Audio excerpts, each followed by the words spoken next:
So, hello from Mayo in Ireland again.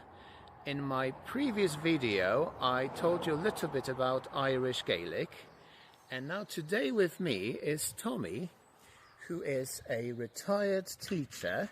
He taught history and also Irish Gaelic. He's going to tell you something in Irish Gaelic. Good, Simon. Tommy I Moconi I Conde Mayo in Ireland.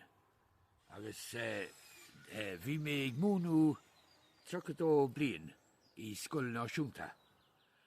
Inis Tommy tá ferm agam agus tá advia agam an ferm. Cuiri agus tá madra agam freshen spot is anim dun madra. All I can pick from that is that I know that Tommy is now a farmer, so I heard the word ferm, and I also heard the name of Tommy's dog, Spot. Now, tell us, Tommy, what you're actually talking about. Now, what I said was, I live in a county called Mayo in Ireland, and I was teaching for 32 years in a primary school. And now I run a farm with sheep on it, and I also have a dog called Spot. Right, almost got it. Well done. Thank you very much, Tommy. Okay, thank You're you. a star. Goodbye. Yeah.